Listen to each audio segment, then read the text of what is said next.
మేషరాశి వారికి శ్రీ పరాభవనామ సంవత్సరంలో ఎలా ఉండబోతుందో ఈ వీడియోలో సవివరంగా సంపూర్ణంగా తెలుసుకుందాం.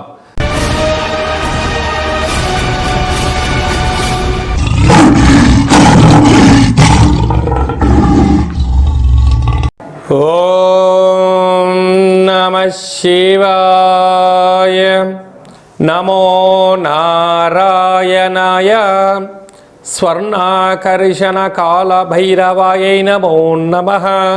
హరి ఓం. మా ఛానల్కి స్వాగతం.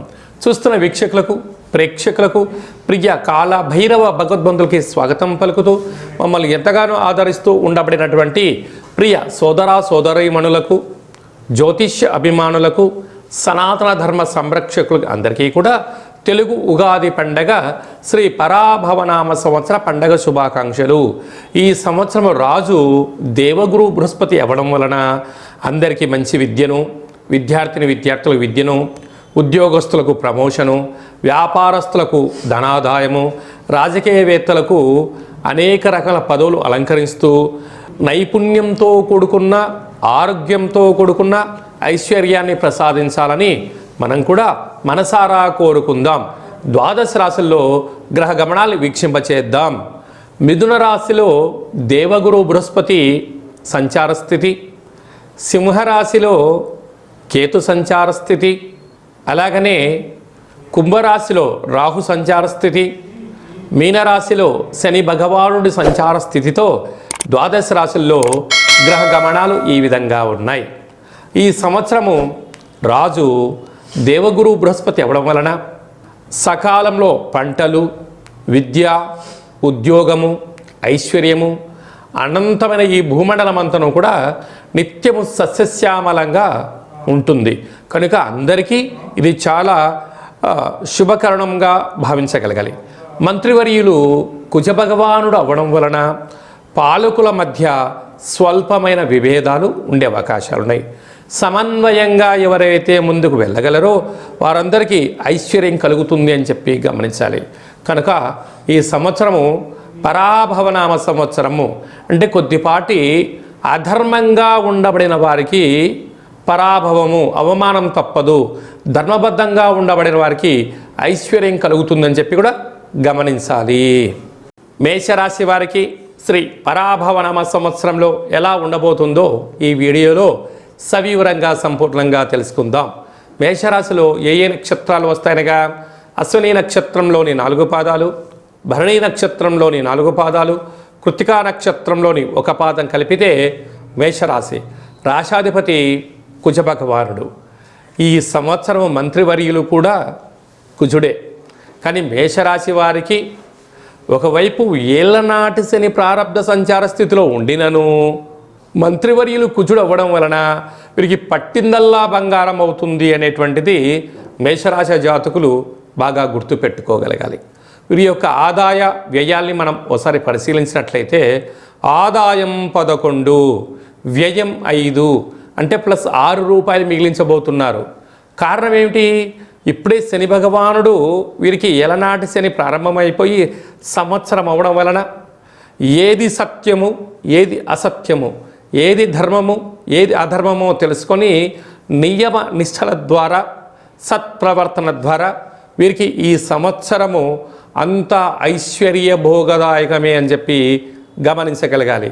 కాకపోతే ప్రతి మంగళవారం పూట తప్పక ఎరుపు వస్త్రాలు ధరింపచేసి కందిపప్పుతో కూడుకున్న ఆహారాన్ని భోజనం చేయడం వలన రుణ సమస్యలు, రోగ సమస్యలు, శత్రు సమస్యలు తొలగిపోయి సంపూర్ణ రాజ్యాధికారం మీకు చేతికి దక్కి స్థిరత్వం కలిగి వివాహం కాని వారికి వివాహం అవ్వడం, విదేశాల నుంచి రావాలనుకున్న వారికి భారతదేశానికి రావడం, ఉన్నత పదవులను అలంకరిస్తూ ఐశ్వర్యమైన ఆనందకరమైన జీవితాన్ని పొందబోతున్నారు. అలాగనే 2వ స్థానాధిపతి శుక్రభగవానుడు అవ్వడం వలన, ఆయన సస్యాధిపతి అవ్వడం వలన నూతన వస్త్రాలు, బంగారు ఆభరణాలు, క్రయ విక్రయాలు యోగదాయకం. 3వ స్థానంలో రాజు దేవగురు బృహస్పతి సంచరించడం వలన తల్లిదండ్రులతో, గురువులతో సఖ్యతగా ఉండడం వలన స్థిర చరాస్తులు, వంశ పారంపర్య ఆస్తులతో మీరు విజయాన్ని సాధించబోతారు. కాకపోతే అన్నదమ్ముళ్లతో అక్కా చెల్లెలతో మీరు వీలైనంత వరకు ఆధ్యాత్మిక చింతన కలిగి ఉండి బంధుత్వాన్ని బంధుత్వంగానే ఉంచగలిగినట్లయితే ప్రేమ, ఆప్యాయత, అనురాగము, రాజసన్మానము, మీకు గజ సన్మానం జరిగేటువంటి అవకాశాలు ఉన్నాయి. అది కాకుండా ఆ తృతీయ స్థానాధిపతి బుధ భగవానుడు ధాన్యాధిపతి అవ్వడం వలన మీరు వ్యాపారస్తులు అయినట్లయితే వ్యాపార యోగదాయకము, మంచి బుద్ధి, మంచి సత్ప్రవర్తన, ఆహార ఉత్పత్తులు, అంటే మనకు డిజిటల్ మార్కెట్లో ఉండబడినటువంటి వ్యాపారాలు, సృజనాత్మకతమైన వ్యాపారాలు, షేర్లు, క్రయ విక్రయాలు యోగదాయకం. అలాగనే పంచమ స్థానాధిపతి చంద్రభగవానుడు అవ్వడం వలన ఈ చంద్రుడు సైన్యాధిపతి, అర్ఘ్యాధిపతి, మేఘాధిపతి అవ్వడం వలన మీరు క్రియాశీలకమైనటువంటి పదవులలో అలంకరించడం, మీరు లేకపోతే ఆ సంస్థలలో క్రియాశీలకమైనటువంటి పదవులకు మీరు అలంకారం తీసుకొచ్చే స్థితిలో ఉండడం వలన మిమ్మల్ని అందరూ గౌరవించడం, మీకు ఎనలేనటువంటి కీర్తి ప్రతిష్టలు సొంతమవుతాయి. అలాగనే 6వ స్థానాధిపతి రవి భగవానుడు విశేషమైనటువంటి రసాధిపతి అవ్వడం వలన, అలాగా రాజకీయాలలో ఉండబడిన వారు వీరి యొక్క మాటలతో రసమాధుర్యమైనటువంటి సంగీత, సాహిత్య, నృత్య, కళా సేవా రంగంలో ఉండబడిన వారు, ప్రభుత్వ రంగాలుగా ఉండబడిన వారు వీరి యొక్క జీవితము మధురానుభూతికి రాబోతుంది. అలాగనే 7వ స్థానాధిపతి బుధ భగవానుడు వీరికి ధాన్యాధిపతి అవడం వలన అభివృద్ధి, ఆహారము, ఎక్స్పోర్ట్స్, ఇంపోర్ట్స్ బిజినెస్లలో తిరుగులేని చక్రవర్తులు కాబోతున్నారు. అలాగనే వీరికి 7వ స్థానాధిపతి శుక్ర భగవానుడు సస్యాధిపతి అవడం వలన వస్త్రాలు, ఆభరణాలు, సువర్ణపు వస్తువులు, షేరు, క్రయ విక్రయాలు యోగదాయకం. రాశాధిపతి అష్టమాధిపతి కుజ భగవానుడు అవ్వడం వలన వీరు ఈ సంవత్సరము 2 డేట్లు బాగా గుర్తు పెట్టుకోగలగాలి. కారణం ఏమనగా వీరి యొక్క జన్మ నక్షత్రము తిథి వచ్చినటువంటి రోజున చాలా జాగ్రత్తగా ఉండాలి. అది 16/5/2026 వైశాఖ మాస బహుళ అమావాస్య కనుక ఆ రోజు ఎలాంటి ముఖ్యమైన పనులు వాయిదా వేసుకోగలిగితే 90% ప్రమాదాలను, ఆపదలను నివారించే పరిస్థితి ఉంటుంది. 24వ తారీఖున కార్తీక మాస పూర్ణిమ కృత్తికా నక్షత్రం అవ్వడం వలన ఆ రోజు మహాదేవుడి యొక్క స్మరణ దీపం వెలిగించడం వలన సకలమైన సమస్యలు కూడా తొలగిపోతాయి. అదే కాకుండా భాగ్యాధిపతి దేవగురు బృహస్పతి అవ్వడం వలన వివాహం కాని వారికి వివాహం అవ్వడం, సంతానం లేని వారికి సంతానం కలగడం, స్థిరాస్తులు, చరాస్తులలో ఐశ్వర్యానికి, ఆనందానికి కొరత లేదు అని చెప్పి గుర్తు పెట్టుకోగలగాలి. అలాగనే వ్యయంలో శని భగవానుడు ఉండడం, రాశాధిపతి రాజు అవడం వలన ఖర్చు నియంత్రణ, వ్యక్తిగతమైనటువంటి దూషణ లేకుండా సర్వే జన సుఖినో భవంతు, లోకా సమస్త సుఖినో భవంతు అన్నట్లుగా అందరూ బాగుండాలి, మన మేషరాశి జాతకులు బాగుండాలని మీరు ఎప్పుడైతే కోరుకుంటారో సకల దేవతల యొక్క కృపకటాక్ష వీక్షణ వలన యోగం కలుగుతుంది. అదే కాకుండా వీరి రాశాధిపతి కుజభగవానుడు అవ్వడం వలన వీరికి ఈ సంవత్సరము హృదయానికి సంబంధించిన లంగ్స్లో ప్రాబ్లం కానీ, గుండెపోటు కానీ, రక్తహీనత లాంటి వ్యాధులు కలిగే అవకాశాలు ఉంటాయి. కనుక తప్పకుండా అనహత ఆజ్ఞా చక్రాన్ని, అంటే మనిషి శరీరంలో మనకు మూలాధార, స్వధిష్టాన, మణిపూరక, విశుద్ధ, అనహత ఆజ్ఞ షట్చక్రాలు ఉండడం వల్ల ఒక్కొక్క రోజు ఆదివారం రోజు రవి అధిపతి అవడం వల్ల మనకు సహస్రార ఉంటుంది. అలాగనే మనకు సోమవారం పూట చంద్రభగవానుడు ఉండడం వల్ల విశుద్ధ చక్రం, అలాగా ఒక్కొక్క రోజు ఒక్కొక్క షట్చక్రాలను నియంత్రించడం, ఆరోగ్యాన్ని కాపాడుకోవడం మన చేతుల్లోనే ఉంటుంది. కనుక గుండె సంబంధించినటువంటి, నరాలకు సంబంధించినటువంటి రక్తహీనత వ్యాధులు వచ్చే అవకాశాలు ఉన్నాయి.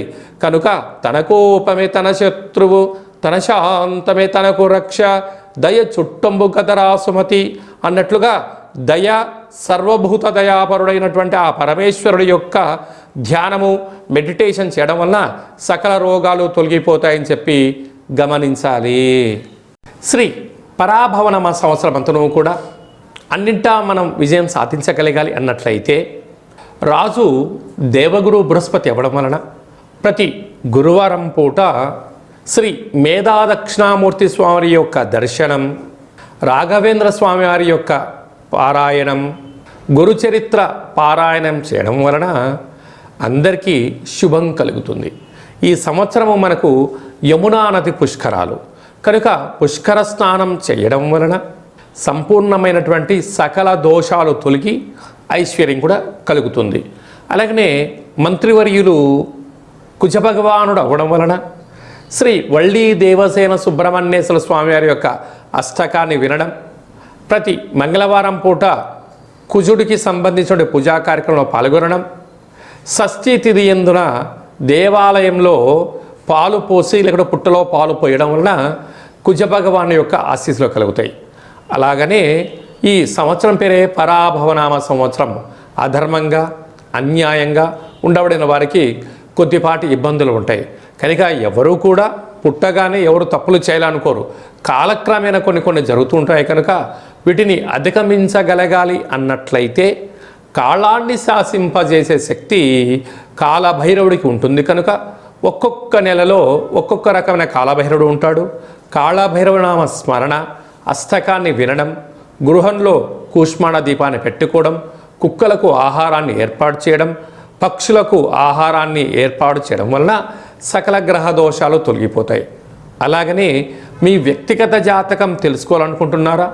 మీ యొక్క పేరు, పుట్టినటువంటి తేదీ, నెల, సంవత్సరం, పుట్టినటువంటి సమయం రాసి పంపించినట్లయితే 100 సంవత్సరాల జాతకం రాసి పంపించి పుట్టినప్పుడు గ్రహ గమనాలు ఎలా ఉన్నాయి, శ్రీ పరాభవనామ సంవత్సరంలో ఎలా ఉండబోతుంది, రాబోయే కాలంలో భవిష్యత్ కాలంలో ఎలా ఉండబోతుందో మీకు సవివరంగా సంపూర్ణంగా తెలియచేయడం జరుగుతుంది. చాలామందికి డేటా బర్త్లు లేనటువంటి వారికి మీ పేరు యొక్క మొదటి అక్షరాన్ని అనుసరిస్తూ ఆదాయ వ్యయాలను కూడా వివరిస్తూ రాజపూజ్య అవమానాలను తెలియచేస్తూ సంపూర్ణమైన కాళభైరవ ఉపాసన చేత గవ్వల ద్వారా రమణ శాస్త్రం ద్వారా భూత భవిష్యత్ వర్తమానాన్ని తెలియజేయడం జరుగుతుంది. కనుక ఈ కిందనేమును సంప్రదించి అపాయింట్మెంట్ తీసుకొని సంప్రదించగలరు. శ్రీ పరాభవనామ సంవత్సరం అంతనూ కూడా అందరికీ నిండు నూరేళ్ల ఆయురారోగ్యాలు, ఐశ్వర్యము, ఆనందము, పాడి పంట, ఐశ్వర్యము, స్వయం కృషి, పట్టుదలతో అందరికీ విజయాలు కలగాలని కోరుకుంటూ మనసారా కాళభైరవ స్వామి యొక్క ఆశీస్సులు. ఓం కాళకాలాయ విద్మహే కాళాతీతాయ ధీమహి తన్నో కాళభైరవ ప్రచోదయాతు. ఓం రాజాదిరాజాయ ప్రసహ్య సాహినే నమో వయం వై శ్రవణాయ కుర్మహే సమే కామాన్ కామకామాయ మహ్యం కామేశ్వరో వై శ్రవణాయ మహారాజాయ నమః. శతమానం భవతు శతాయు పురుష సతేంద్రియ ఆయుష్యేవేంద్రియే ప్రతితిష్టతి. ధనం ధాన్యం బహుపుత్రలాభం శత సంవత్సరం దీర్ఘమాయు. శ్రీ పరాభవనామ సంవత్సరాంతం అఖండం నిత్యం శాంతిరస్తు, వృద్ధిరస్తు, తుష్టిరస్తు, అవిఘ్నమస్తు, ఆయుష్యమస్తు, ఆరోగ్యమస్తు, స్వస్తిం శివం కర్మాస్తు, కర్మ సమృద్ధిరస్తు, వేద సమృద్ధిరస్తు, పుత్రపౌత్రాది రక్షంతు, సర్వే జనా సుఖినో భవంతు, లోకా సమస్తా సుఖినో భవంతు. సర్వం కాళభైరవ దేవతార్పణమస్తు. హరి ఓం. ఈ వీడియో మీకు నచ్చినట్టయితే మా ఛానల్ని సబ్స్క్రైబ్ చేసుకోండి. అందరికన్నా ముందుగా ఆధ్యాత్మికమైనటువంటి సలహాలు సూచనల కోసం మా ఛానల్ని గంట సింబల్ ప్రెస్ చేసి ఆల్ అనే బటన్ కూడా ప్రెస్ చేసి భగవద్బంధులకు, మిత్రులకు, స్నేహితులకు ఈ సమాచారాన్ని, భక్తి సమాచారాన్ని చేరవేసి హిందూ ధర్మాన్ని కాపాడగలరు.